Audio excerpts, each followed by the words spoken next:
भारत माता की, भारत माता की, भारत माता की। वंदे वंदे वंदे। नमः पार्वती पतये हर हर।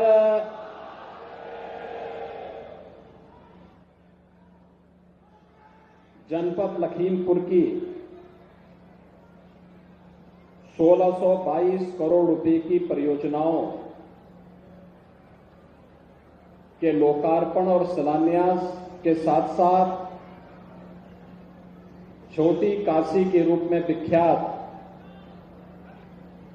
बाबा गोला गोकर्णनाथ की इस पावन धरा की सुंदरीकरण की इस परियोजना के शुभारंभ के अवसर पर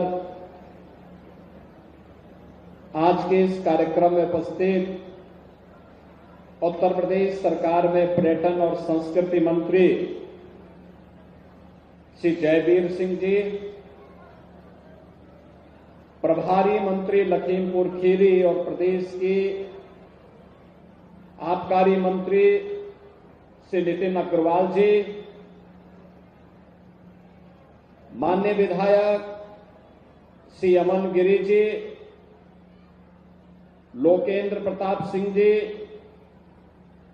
रोमी सानी जी, योगेश वर्मा जी, मंजू त्यागी जी, श्री शशांक वर्मा जी, श्री सौरभ सिंह सोनू जी, श्री विनोद शंकर अवस्थी जी, पूर्व सांसद श्री जुगल किशोर जी, भारतीय जनता पार्टी के अवध प्रांत के अध्यक्ष श्री कमलेश मिश्र जी, जिलाध्यक्ष सुनील सिंह जी, एमएलसी श्री अनूप गुप्ता जी, आज के इस कार्यक्रम में उपस्थित नगर पालिका परिषद के गोला के अध्यक्ष विजय शुक्ला जी, अध्यक्ष नगर पंचायत मैलानी कीर्ति माहेश्वरी जी, हमारे सभी माननीय जनप्रतिनिधिगण और भारी संख्या में छोटी काशी में उपस्थित मेरे सभी उपस्थित बहन और भाइयों, महाशिवरात्रि के ठीक पहले मुझे इस छोटी काशी में दर्शन करने का अवसर प्राप्त हुआ और आज बाबा गोला गोकर्णनाथ के इस मंदिर को बाबा विश्वनाथ धाम की तर्ज पर एक कॉरिडोर के रूप में विकसित करने के कार्य को आगे बढ़ाने का सौभाग्य भी प्राप्त हुआ है। मैं बाबा के सभी भक्तों को, लखीमपुर खीरी के वासियों को और खास तौर पर गोला गोकर्णनाथ से जुड़े हुए आप सभी बहन और भाइयों को इसकी बधाई देता हूं, अपनी शुभकामनाएं देता हूं। बहन और भाइयों, अब लखीमपुर खीरी पिछड़ा जनपद नहीं है। आज अकेले इस जनपद में हम लोग लगभग 4500 करोड़ रुपए की परियोजनाओं का शिलान्यास और लोकार्पण कर रहे हैं, जिसमें गोला गोकर्णनाथ के इस मंदिर के कॉरिडोर का शुभारंभ तो है ही, इससे ठीक पहले मैं देश का पहला पीएलए प्लांट, जो बायोप्लास्टिक निर्माण का एक नया प्लांट यहां पे बलरामपुर चीनी मिल लिमिटेड के द्वारा लगाया गया है, 2850 करोड़ रुपए के उस प्लास्टिक प्लांट का भी शिलान्यास करके मैं कुंभी से यहां पर आया हूं। आज यहां पर दुधवा नेशनल पार्क ही नहीं, बल्कि लखीमपुर खीरी वासियों के पास अपना मेडिकल कॉलेज भी है। मेडिकल कॉलेज का शुभारंभ भी आज हम लोगों के द्वारा आपके माध्यम से किया जा रहा है। और साथ साथ विकास की वे ढेर सारी परियोजनाएं जो लखीमपुर खीरी की जनता जनार्दन के जीवन को सुगम भी बनाएगी, रोजगार का सृजन भी करेगी, यह सभी हुआ है हमारे इन जनप्रतिनिधियों के प्रयास से, सरकार के सहयोग से और प्रधानमंत्री मोदी जी के मार्गदर्शन से। शिवरात्रि के अवसर पर लगभग 4500 करोड़ रुपए की इन परियोजनाओं के लिए मैं आप सभी को हृदय से बधाई देता हूं, अपनी शुभकामनाएं देता हूं। बहनों और भाइयों, मुझे याद है जब देश आजाद हुआ था तो लखीमपुर खीरी का मतलब होता था विकास में बहुत पीछे। मलेरिया यहां भय का प्रतीक होता था और यहां पर साधन नहीं थे। दुधवा नेशनल पार्क था लेकिन वहां पहुंचने के लिए कोई साधन नहीं थे। अब तो हम लोगों ने पलिया में एयर स्ट्रिप को एयरपोर्ट के रूप में विकसित करने के लिए पैसा भी दे रखा है और मैं भी रोमी जी से यही बात कर रहा था कि इस पैसे के साथ साथ यहां के बाढ़ की समस्या का स्थायी समाधान करने की दिशा में भी सरकार कदम बढ़ा रही है। इसके लिए बाढ़ बचाव के उपायों को प्रभावी ढंग से लागू करने की कार्रवाई होगी या नदी को चैनलाइज करने की कार्रवाई, जिसमें एनजीटी या किसी भी प्रकार की बाधा नहीं होगी। वह प्रयास प्रारंभ करके आने वाले कुछ समय में ये डबल इंजन की सरकार यहां के विकास को, यहां पे स्पिरिचुअल टूरिज्म को, इको टूरिज्म को इतना बढ़ाएगी कि यहां पर रोजगार की कमी नहीं रहेगी। बहनों और भाइयों, प्रदेश में क्षेत्रफल की दृष्टि से सबसे बड़े जनपदों में से एक लखीमपुर खीरी की धरती अत्यंत उर्वरा धरती है। सोना उगलने का काम करती है यहां की धरती और इस क्षमता को पहले कनेक्टिविटी के साथ नहीं जोड़ा था। बहराइच से मैलानी के बीच में रेलवे लाइन चलेगी, बंद होगी, इसी उमाफो में रहती थी। हमने कहा पैसा जितना लगेगा हम देंगे, जो आवश्यकता पड़ेगी हम देंगे।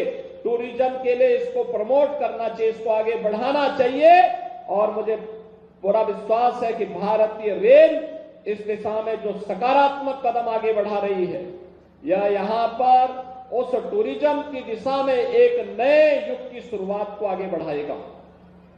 यहां के जनजातीय समुदाय से जुड़ी हुई, थारू जनजाति से जुड़ी हुई बहनों के द्वारा थारू जनजाति की संस्कृति के अक्षुण्ण बनाए रखने के साथ साथ जिस प्रकार के प्रोडक्ट को उन्होंने दिया है, आगे बढ़ाया है, आदरणीय प्रधानमंत्री जी भी इसकी चर्चा करते हैं। लगातार विकास के पथ पर अग्रसर जनपद योग्य जनप्रतिनिधियों के मार्गदर्शन और नेतृत्व में जनता की बुनियादी सुविधाएं हो, रोजगार की उपलब्धता हो, विकास की नई नई परियोजनाओं को आगे बढ़ाने का कार्यक्रम हो, उन सभी को द्रुत गति से आगे बढ़ाया जा रहा है। और उसी क्रम में आज मुझे शिवरात्रि के ठीक पहले यह सौभाग्य प्राप्त हुआ है कि मैं आपके बीच में आ सकूं और मैं सौभाग्य मानता हूं कि मुझे भी प्रयागराज जाना है, लेकिन प्रयागराज के पहले मुझे यहां पे बाबा का दर्शन करने का सौभाग्य प्राप्त हुआ, मंदिर में पूजा करने का सौभाग्य प्राप्त हुआ। आपको तो शिवरात्रि के दिन सौभाग्य प्राप्त होगा, लेकिन शिवरात्रि के दिन मेरे अन्य कार्यक्रम लगे थे और भीड़ भाड़ से बचने का प्रयास भी, जिससे जनता जनार्दन को परेशानी न हो, इसलिए मुझे शिवरात्रि के ठीक पहले आना पड़ा, जिससे शिवरात्रि के दिन जब बाबा का आशीर्वाद आपको प्राप्त हो तो मैं भी उस आशीर्वाद में शामिल हो जाऊं। और इसीलिए आज मैं यहाँ पे शिलान्यास के लिए अपने पर्यटन और संस्कृति मंत्री और प्रभारी मंत्री के साथ श्री अमन गिरी, रोमी साहनी और यहाँ के हमारे जितने भी जनप्रतिनिधि हैं, श्री लोकेंद्र प्रताप सिंह, अनूप गुप्ता, योगेश वर्मा, श्रीमती मंजू त्यागी जी, श्री अशोक श्री शशांक वर्मा जी, सौरभ सिंह सोनू जी, और मुझे तो अच्छा लगा कि विनोद शंकर अवस्थी जी भी यहां पर उपस्थित हैं। मेरे पास समय होता तो मैं उनकी कुछ कविताओं को जरूर सुनता, लेकिन बहनों और भाइयों, हर जनप्रतिनिधि विकास के योजनाओं के साथ जुड़ा हुआ है। कोई मेडिकल कॉलेज को, कोई एयर स्ट्रिप को एयरपोर्ट के रूप में विकास करने के लिए, कोई दुधवा नेशनल पार्क को इको टूरिज्म की दृष्टि से विकसित करने के लिए, कोई पीएलए प्लांट को लाने के लिए, कोई गोला गोकर्ण का एक व्यवस्थित रूप से कॉरिडोर के रूप में विकास हो, रोजगार का सृजन हो, इन सभी को लेकर के उत्साहित तरीके से, कोई कनेक्टिविटी को लेकर के जिस उत्साहित भाव के साथ यह कार्यक्रम आगे बढ़ रहा है, मुझे लगता है कि लखीमपुर खीरी आने वाले समय में इन सभी संभावनाओं को आगे बढ़ाएगा और प्रदेश के विकसित जनपदों में से एक होगा। इसमें कोई संदेह अब नहीं होना चाहिए। बहनों और भाइयों, उत्तर प्रदेश की पोटेंशियल क्या है, इसकी क्षमता क्या है, इसका आकलन करना हो तो प्रयागराज महाकुंभ ही पर्याप्त है ये समझने के लिए। आपने देखा होगा 13 जनवरी से 22 फरवरी के बीच अकेले प्रयागराज में मां गंगा, मां यमुना और मां सरस्वती की त्रिवेणी में 60 करोड़ से अधिक श्रद्धालुओं ने आकर के आस्था की पावन डुबकी लगाई है। ये उत्तर प्रदेश के सामर्थ्य को देश और दुनिया के सामने रखता है। क्या 60 करोड़ लोग एक निश्चित समय सीमा के अंदर किसी एक स्थल पर एकत्र हो पाएंगे क्या? अन्यत्र कठिन है। ये केवल प्रयागराज में हो सकता है, उत्तर प्रदेश में हो सकता है, और इस सामर्थ्य का लोहा आज पूरी दुनिया मान रही है। प्रधानमंत्री मोदी जी के नेतृत्व में प्रयागराज में महाकुंभ भव्य और दिव्य तरीके से आगे बढ़ रहा है। जिन लोगों को विकास अच्छा नहीं लगता, जिन लोगों को देश और प्रदेश के सामर्थ्य को अच्छा नहीं लगता, वे लगातार नकारात्मक टिप्पणी करके बदनाम करने का प्रयास कर रहे हैं। लेकिन बहनों और भाइयों, देश ने दिखा दिया है, सनातन धर्म के अनुयायियों ने दिखा दिया है, अनुकूल परिस्थितियां होंगी तो अपनी विरासत को गौरव के साथ आगे बढ़ाने का कार्य करेंगे। और प्रयागराज महाकुंभ ने उसका एक उदाहरण बनकर के देश और दुनिया को आईना दिखाने का काम भी किया है। उन विरोधियों को आईना दिखाने का काम किया है जो हर मामले में नकारात्मक टिप्पणी करते हैं, हर अच्छे कार्य में प्रश्न खड़ा करते हैं, हर अच्छे कार्यक्रम को आगे बढ़ाने के लिए एक बैरियर, उसके मार्ग में बैरियर बनने का काम करते हैं। याद रखना, विकास का कोई विकल्प नहीं हो सकता, और विकास होगा तो रोजगार का सृजन होगा, हर गरीब को, हर हाथ को काम मिलेगा, हर हाथ को कार्य मिलेगा तो आत्मनिर्भरता आएगी। आत्मनिर्भरता आएगी, वही आत्मनिर्भरता विकसित भारत की आधारशिला बनकर के इस देश को विकसित भारत के रूप में स्थापित करेगी। बहनों और भाइयों, जहां ये कॉरिडोर का निर्माण बाबा गोकर्णनाथ की इस पावन धरा पर हो रहा है, मैं आज के इस अवसर पर आपको आश्वस्त करना चाहता हूं। हमने प्रशासन से भी कहा है कि भगवान गोला गोकर्णनाथ के पावन कॉरिडोर को बनाने के लिए यहां पर बहुत सारे परिवारों को विस्थापित करना पड़ा है, बहुत सारे दुकानों को हटाना पड़ा होगा, और इसलिए कहा गया कि जिन लोगों के घर गए हैं उनके लिए एक एक आवास की व्यवस्था जरूर होनी चाहिए, उनको एक एक आवास जरूर मिलना चाहिए। आवश्यकता पड़ेगी हम लोग उनके लिए आवास की सुविधा भी उपलब्ध करवाएंगे। जिन लोगों की दुकान गई है, कॉरिडोर में व्यवस्थित तरीके से दुकानें बना करके उन्हें आवंटित भी हो जाए।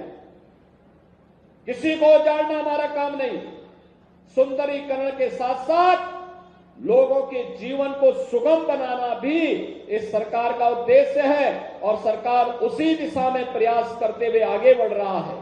आज मुझे प्रसन्नता है, हमारे साथ विधायक के रूप में लंबे समय तक गोला की धरती से प्रतिनिधित्व करने वाले से अरविंद गिरी का सपना भी साकार हो रहा है और उनकी आत्मा को शांति मिल रही होगी कि गोला गोकर्णनाथ के लिए उन्होंने जो सपना देखा था वो सपना साकार हो रहा है और सपने को साकार करने के लिए लखीमपुर के हमारे सभी जनप्रतिनिधियों ने प्रयास किया। अमन गिरी बढ़ चढ़कर के सामने आए और उन्होंने संवाद भी बनाया और सक्रियता के साथ इस योजना को लेकर के आगे आए।